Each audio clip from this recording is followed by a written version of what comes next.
The people of God wanted a king. So it was no surprise that the individual that God picked was a warfighter, was strong, was courageous, stepped out in front, was head and shoulders above every other individual, and was even, as the Bible says, good looking.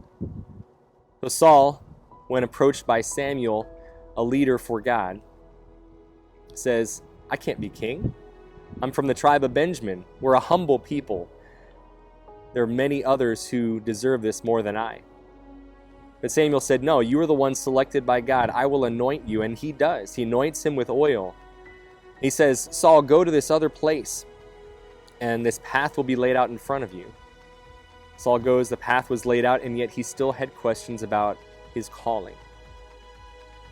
Reading further into this text from Samuel, we see that Saul is about to be proclaimed king by Samuel, to stand up in front of all the Israelite people, announcing that before all tribes and before all people, that Saul was their king, anointed by their God. But at that time, Samuel couldn't find him. The people couldn't find him, and it's only at the Lord's beckoning and direction that he says, you'll find Saul here among the baggage. He was hiding.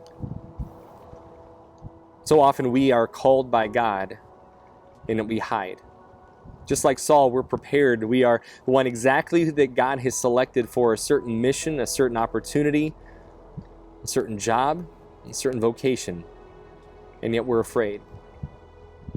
This series of Who Am I is not one that's unfamiliar to all of the individuals that we read about in the Bible, in the Old Testament and the New Testament. It's one that also we can reflect on today. Who am I? Who has God called me to be? What is my responsibility in my service to Him and to His world? I hope you can join us and learn more about this calling of what God has in store for you.